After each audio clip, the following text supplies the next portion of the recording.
deep breaths. Hello, welcome everybody. My name is Britt. I'm an intuitive astrologer. Should you want your horoscope interpreted, you know who to contact.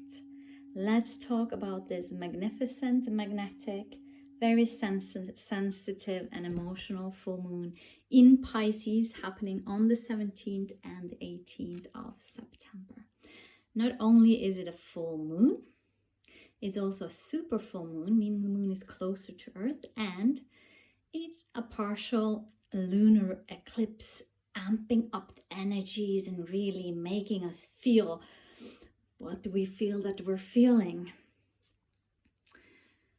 With an eclipse, we get the invitation to ask ourselves, what is being eclipsed out of our lives, to make room for what is being eclipsed into our lives. Eclipses are known to bring pivotal and permanent changes.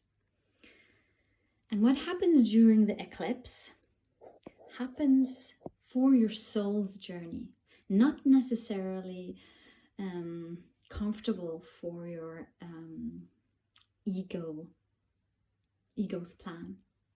There is a level of surrender and celebration into allowing your ego to be of service to your soul self, to be humble, maybe to be humbled, to surrender to what your soul is whispering and has been for a while, or maybe your soul by now is crying out loud and we're still not listening. But right now it might feel like there is no way out. The only way out is through or in. This full moon and eclipse also leads up to the fall equinox on the 22nd. So the element is water. We know water is our emotions. Very emotional sign, very sensitive sign in a good and bad way. Pisces is. On 25 degrees, 40 minutes of Pisces, we find the moon. The sun in the opposite sign in a Virgo, 25 degrees, 40 minutes. I think this is going to be a long video, so you might want to watch it on YouTube. And it's going to maybe trigger some people, might be some controversial topics, especially if you are a very religious person. Maybe this is not the episode for you, but I'm going to share some information that I have gathered over the years from my experiences in research, and some of you might find it very interesting. And it has to do with these two signs, Pisces and Virgo. But not only that, it has to do with the exact degree that the sun and the moon, the masculine and the feminine, finds themselves in under this full moon. So let's get back to the ruler of Pisces. The modern ruler would be Neptune. Higher self, downloads, connection to source, higher consciousness. And Neptune is really taking charge of this full moon. Neptune being in Pisces, just next to the moon. And Neptune is the ruler of the party. And it is trying to send us an important message. And to know exactly what this message is, other than the traditional interpretations of Neptune, we have to look at the Sabian symbols. And the Sabian symbol for Neptune in this full moon is light breaking into many colors as it passes through a prism. And feel welcome to interpret this with your own imagination. To me, I see this prism and I see the sunlight coming through the prism, and suddenly the room is full of rainbow-colored light. Light is information. Some people talk about the rainbow bridge, and I interpret this as something being shed light on, our consciousness expanding and seeing the full spectrum of light, not just the white light, which can be sometimes a little bit delusional, but all the colors of the spectrum. It's about inspiration, realization, consciousness expansion, that things are not just black and white. So many other planets are involved in this full moon. And I've been looking at all the Sabian symbols. There's so many things going on. I won't be able to talk about it all. But the main essence, I feel, is the same. It has to do with a deep, vibrant realization of something, true vision, soul reformation, an inner call, transmutation of meaning, rejuvenation of spirit, rebelliousness of inner hopes, and with Pluto on the last degree of Capricorn, we've spoken so much about Pluto going back into Capricorn, it has to do with spiritual leadership. So again, letting the soul take the wheel of our lives and more becoming led by the soul rather than the ego and the lower chakras. So it's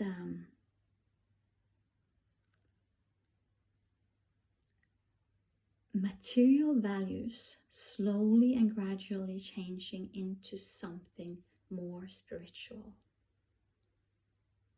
And the resistance we feel is showing light on something we are repressing and keeping down, our shadows. Neptune, the modern ruler, Pluto, the esoteric ruler of Pisces, and Pluto is engaged here.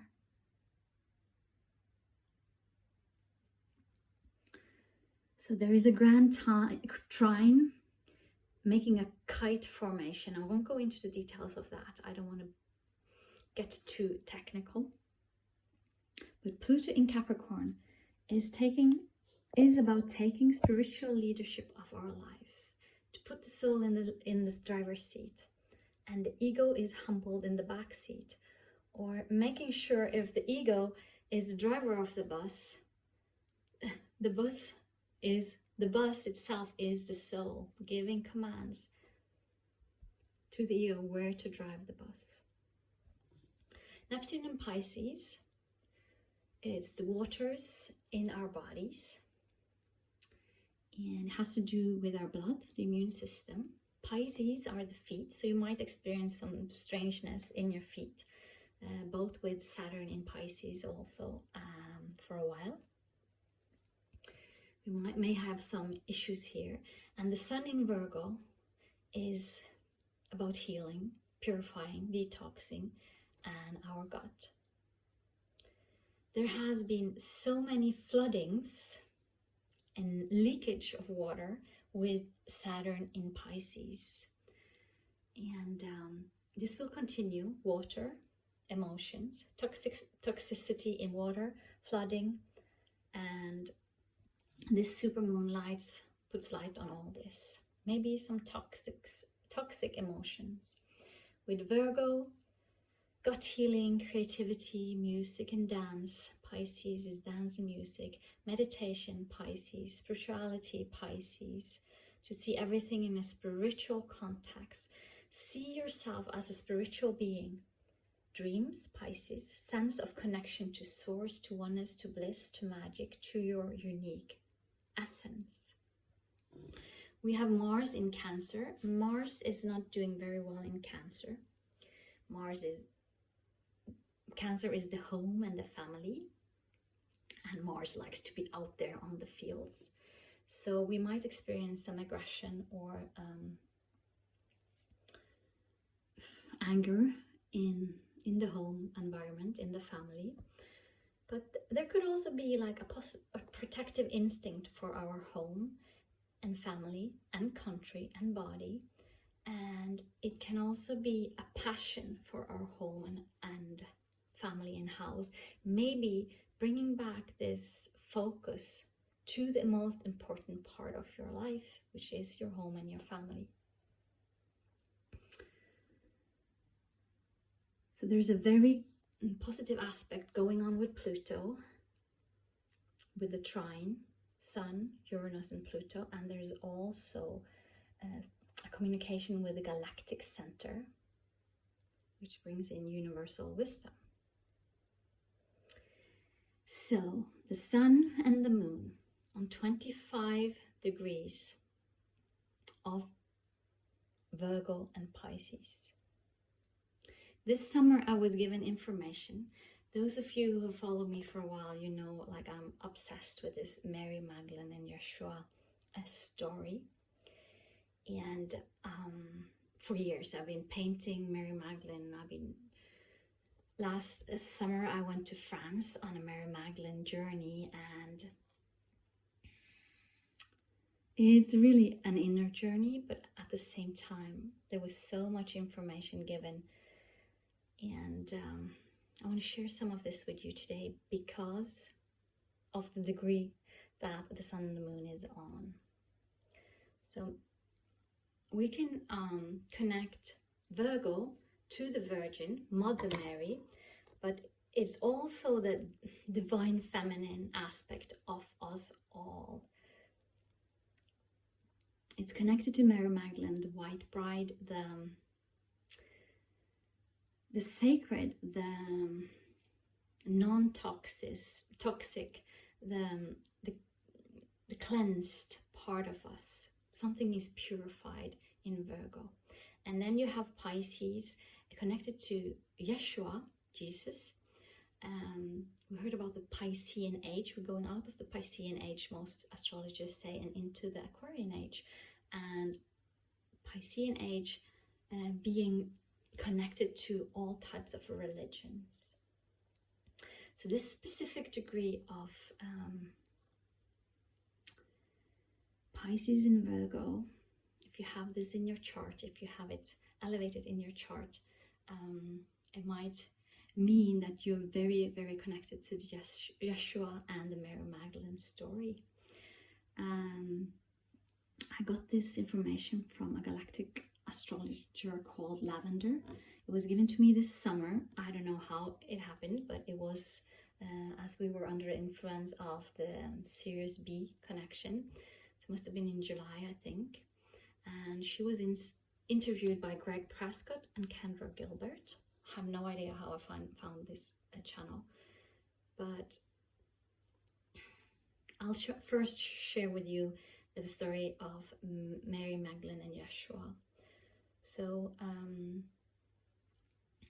with the Dan Brown book that we read and saw the film long time ago, there was like this seed of maybe Mary Magdalene being Yeshua's companion, partner, beloved.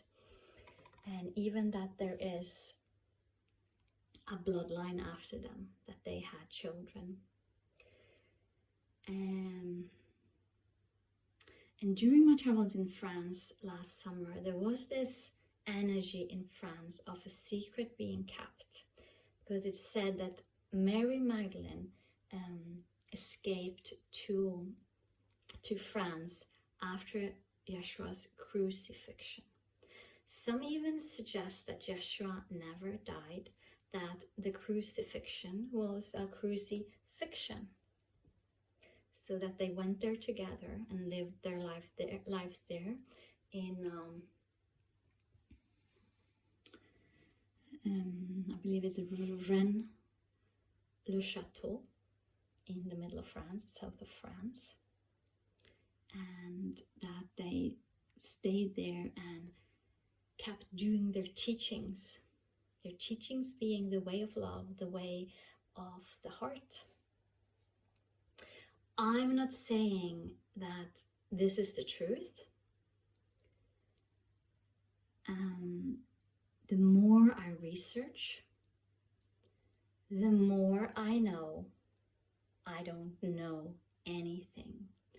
So whether these are fictional characters in the Bible or they were actually people who were living, I don't know the truth to this. But what I did feel in France was this very high energy of mysticism around this story. With the people, everyone I talked to, they gave me little hints. Some said, one museum manager said that Mary Magdalene was the spiritual was given one of the departments in France, and the other apostles were given four other departments to teach the way of Christ. But not only was Mary Magdalene his beloved, what I understood is that she is a healer like him. She's his equal. And this has been taken out of the scriptures. And we know now that there are so many scriptures never revealed to the public. She was his equal. She was a teacher, a metaphor. She was a healer, a priestess, trained in the old ancient wisdoms in the Egyptian mysticism schools. She was not a whore, but a metaphor, and a metaphor is someone who heals with oils. So you would see Mary Magdalene with her alabaster jar full of myrrh and other sacred oils from Egypt. There are also rumors saying she was trained in the wisdoms, just like Jesus was in the priestess schools of Egypt. Some say she's a sacred tantrika. Won't go into that today. But she was her equal. They were teaching in pairs, and they were the ultimate twin flames. Teachers and way showers to what we see today. They were planting the seed in humanity for us to understand that we are both human and divine.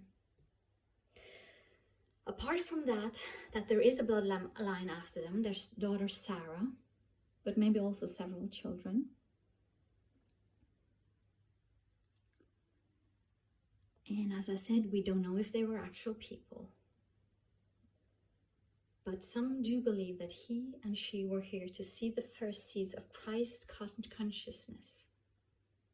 That we are truly divine beings made in the image of God, and that this is an awakening happening now, this shift, bringing us into our Christ consciousness. That there were guides for this that is happening now. And that we have the powers within to rise into Christ consciousness by elevating ourselves and step into our true powers. Yeshua said something like, you can do all that I do and more. That this is an allegory or a true story for what is possible for a couple and how to live our lives. They were teaching the way of love and compassion.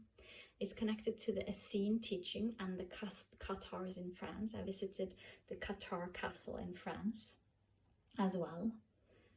And they were committed to human transformation into divine humans. Mary and Yeshua as lovers, Mary represented in Virgo, and Yeshua represented in Pisces.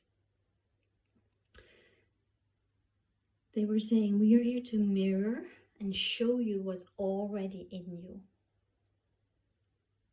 Mary Magdalene was a divine guide, a teacher of the way, a way of the heart, the way of compassion.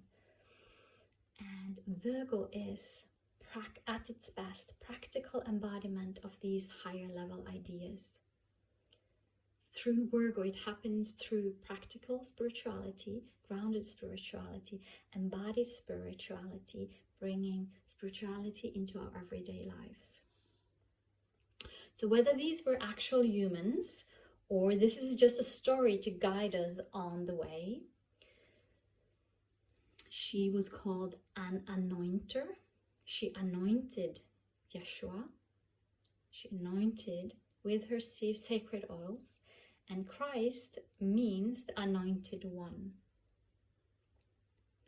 And together with Yeshua, they taught us the sacred union. She was his wife, companion, and beloved. And what I heard is that the Cathars in France, who were continuing the teachings, and they were driven off a cliff and killed, all of them. That these Cathars were teaching in peace. They were teaching love and kindness.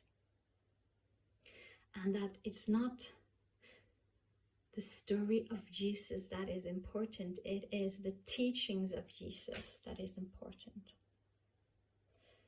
And that the Sophia Christ family came in to clear attacks on humanity and also the attacks on our sacred sexuality. Okay, sliding back to the degree of Pisces and Virgo, where the moon and the sun is hanging right now. This summer,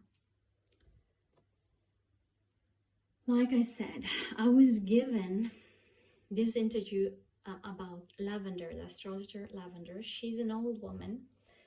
She was 80 at the time when this interview was given. I think this was in 2013.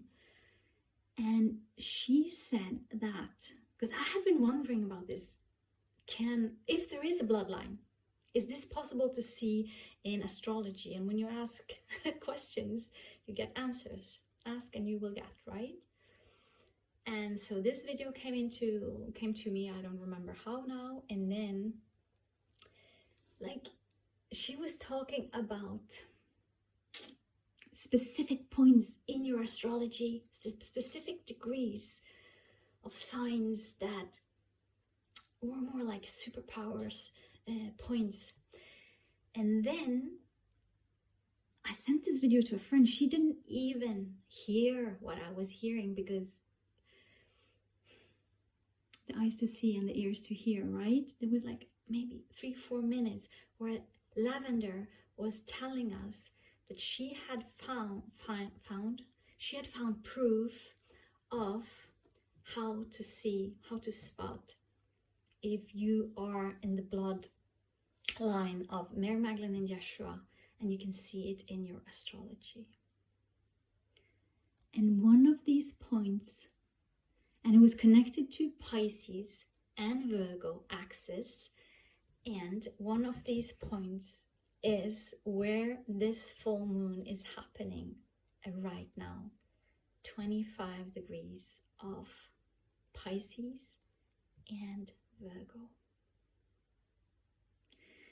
And throughout my years of this obsession with this tale, I've been meeting so many beautiful, beautiful people, especially women. Because since Mary Magdalene was taken out of the equation, and that she is equal, the divine feminine, like even only the feminine part of divinity, taken out and made a whore. And when I met these beautiful women, before knowing this, I would think she must be a Magdalene. She has this glow, she has this energy, she has this way of living her life. She has this wisdom in her. She must be a Magdalene. And I went through all my astrology reports and charts to look for those exact degrees. And yes, many of the people that I had been guessing many years back had something to do with the Mary Magdalene line, the rose line, the line of the rose was connected to these degrees. So that was just a very inspired and enthusiastic period of my astrology research, I can say. So maybe you have some of these points in your astrology, in your chart, and maybe you're a descendant, and maybe you too have these immense healing abilities in your blood, in your spine, in you. How amazing is that? To me, that's like, wow. Fortunately, I don't have those spots myself. I would really like to, but I was humbled. So this was part of my reading today. We're 25 minutes already, but I have something else to share as well, which has to do with the same thing. And you might feel that I'm contradicting myself, because if Mary, Magdalene, and Yeshua were actual people walking on the earth, then this other thing might be in contradiction to this. Or maybe it's both, because we know the Hermetic principles now. As above, so below. As within, so without. As in the heavens, so on earth. So, as within, so without. Some say the Bible is to be read. Theoastrology says that the Bible is to be read as an anatomy and astrology book. And about Christ, Yeshua, being the Son of God, the S-U-N of the heavens. Okay, stay with me. That there is a Christ oil, a sacred secretion that travels down and up the spine, the 33 vertebrae of the spine, Jacob's ladder with 33 steps, and that this sacred oil rests for 3 days in the solar plexus before it is again elevated back into the brain. And this happens the 2-3 days that the moon is in your sun sign. So you should know when the moon is in your sun sign. If we have a clean body and mind, we can be enlightened as it comes back up into the brain and see the face of God. I mean, take down wisdom and insights. There is one astrologer who talks a lot about this. This is Santos Bonacci. I watched him for many years ago. I watched him a lot. Not saying anything about his personality, but his first videos are great. So that Jesus is the Son of God in the skies, and that is also referring to consciousness and to our heart chakra. So the allegory of Jesus walking the waters is the Son of God, is the sun that walks on water every time the sun sets or comes up. Okay, let's go deeper into this. These are some difficult words in English. From the cerebrum and claustrum, there is a brain fluid, a secretion. This fluid is an oil. And in Greek, this fluid is called Christos, the Christ. It pours down the spinal cord and down to the sacral plexus in the sacrum, the 5 lower fused vertebrae bones. The claustrum is called the holy claustrum because of this beautiful oil, the Christos oil. And this secret secretion is held alive in folk tales like Santa Claus bringing gifts down the chimney, the spine, and they never say how he gets up again. But this is the story kept, the secret story kept in a folklore way. So secret, secretion. Secret comes from the word secretion. And the sacrum is the sacred part. The spine is Jacob's ladder, 33 vertebrae, and the 33 steps of the ladder. The Santa Claus drum brings presents. The presents and gifts are physiological regeneration. This fluid regenerates the body. So every month when the moon is in the sign your sun was when you were born, your sun sign, 2-3 days every month, there is a seed planted in your solar plexus.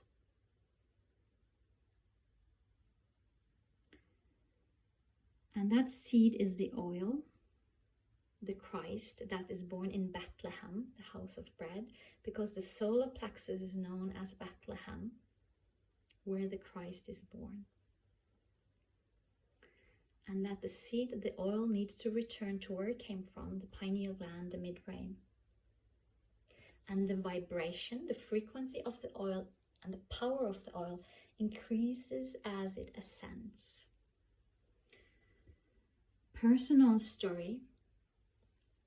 Yesterday and the 2 days before was when the moon was in Capricorn, my sun sign.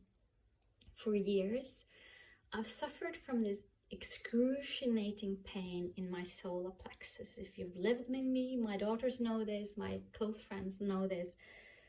I have some periods from time to time where my solar plexus is so painful that I can't sleep. I have to get up and walk, and I can almost not breathe. The pain is so bad and nothing helps.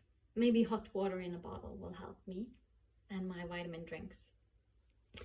But point being, only maybe a year ago, I was realizing this was when the moon is in my sun sign. And now I'm starting to think, does it have anything to do with this Christ oil, this seed that wants to ascend, but is stuck in my solar plexus and makes it so painful for me? And so that maybe it's stuck and it can't rise. So fortunately, I did not experience this last night. I woke up this morning like, yay, I didn't have this pain. But it's just interesting, and maybe it has nothing to do with it. Okay, so the oil rises, ascends, and is differentiated between the pineal gland and the pituitary gland before it sets down the spine. And it has to do with the Ida and Pingala, the milk and the honey. The pineal gland is the electric, the masculine. The pituitary gland is the magnetic, feminine. And the oil is sent down via the channels of the Pingala and the Ida. This is a little bit complicated. If you are a yogi, you know what this is, or maybe someone who works nurse or someone who works with anatomy. The oil awaits the germination of the seed once a month, 12 times a year. And if we can make it rise, it reaches the medulla oblongata and crosses the vagus nerve, a network of nerves called the Tree of Life, which feeds the stomach and the lungs. The medulla oblongata is the Golgotha, it's the grotto, it's the place of the brain. The seed born in Bethlehem would be saved if we keep ourselves healthy and refrain from certain things in that period and live a healthy life. And it would rise through the chakras with a higher vibration through the heart and the throat chakra. Peaceful behavior, peaceful lifestyle, meditation can help us with this, if it's of interest, of course.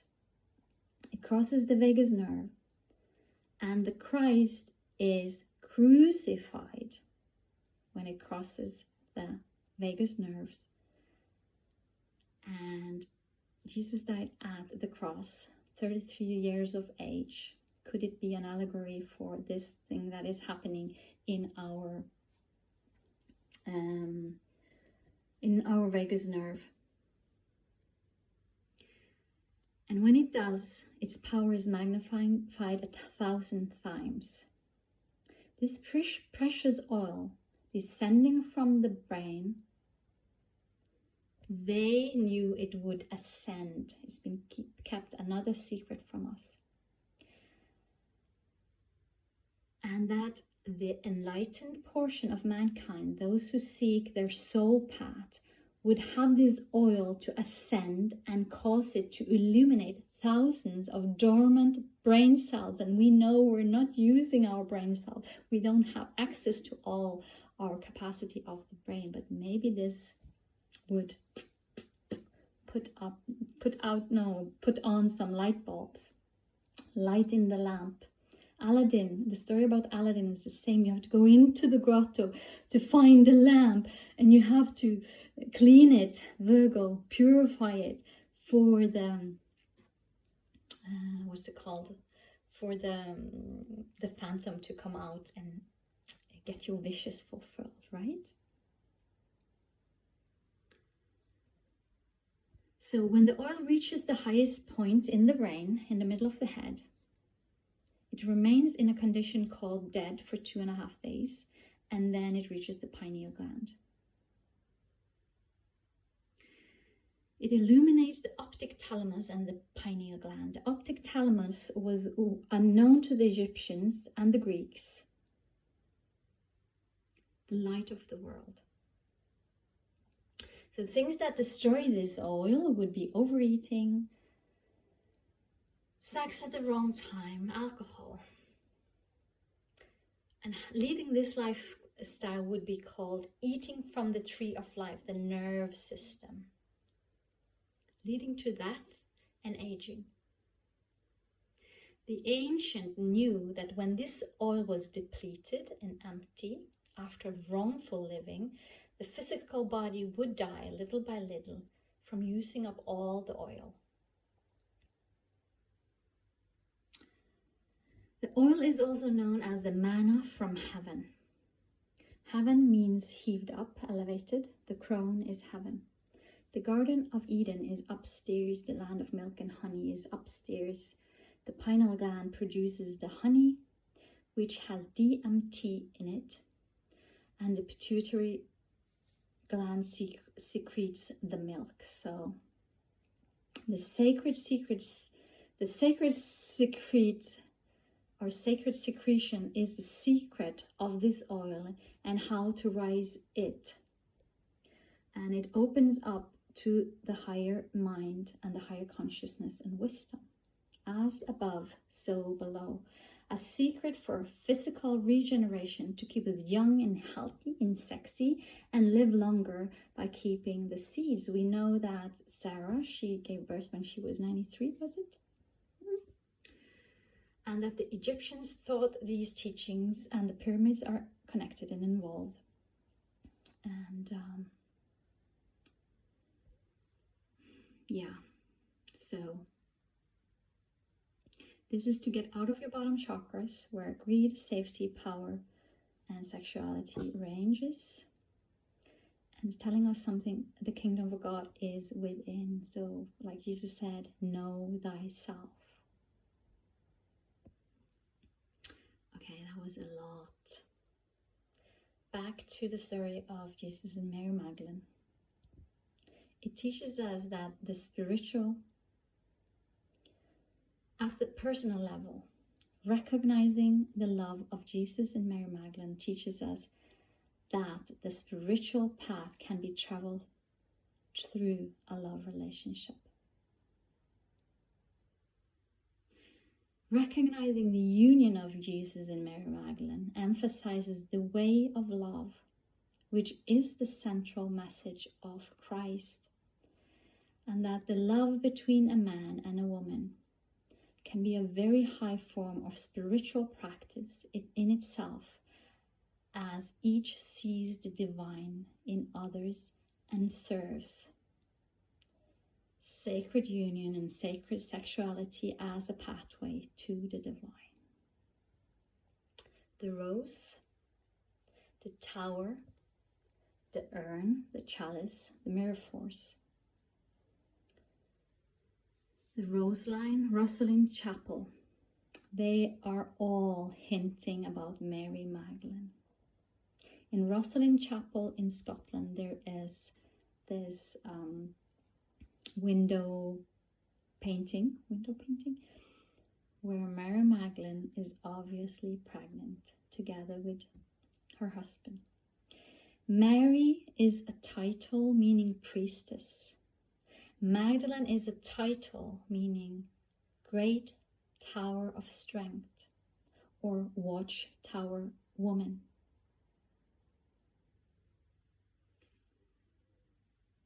It is also the one who is love, the one who loves, the one who is loved, lover, beloved, and love itself.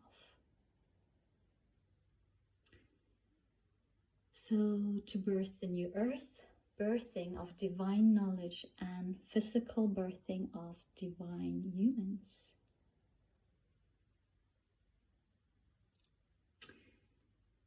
Jesus taught the way of the chalice, the feminine. They had a spiritual marriage, and she was his companion and beloved. That's a lot of information. So I guess this was my prism of light to share with you on this full moon on 25 degrees of Pisces and Virgo. I hope it makes sense to you. Some of it, please, like I said, take what resonates and leave the rest. So Mary was the metaphor, and working with sacred oils of Egypt. And these oils in the alabaster jar, they all hold a holy frequency. That every plant, Virgo, has their own frequency. Every plant has their own healing abilities and is as a door to the great mystery. So I have here my rose oil given to me by a beautiful friend from Estonia. She's a Virgo. She collected this oil in crystal form. Pure rose oil would be crystal form before it is put in with a helping oil. And I was given this and I use it a lot. And the rose oil is called the Mystica, and it represents and has the highest vibration of love. So if you ever get to try the rose oil, you can anoint yourself, anoint your chakras.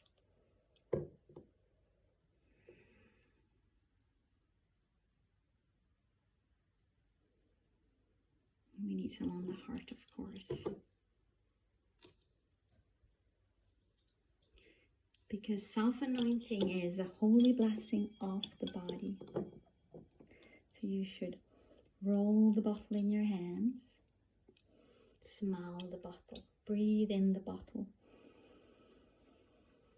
Maybe breathe into the bottle.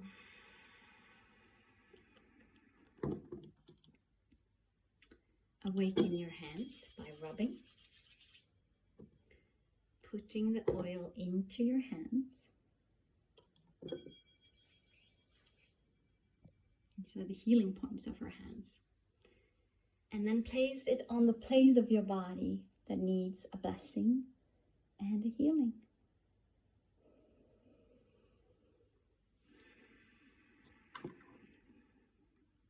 I think that's all for now. Look at this beautiful bottle I got on the market here in Spain. Have a beautiful, beautiful full moon in Pisces, and I do have the Magdalene card, even though this video is very, very long. Let's read it because it's so beautiful.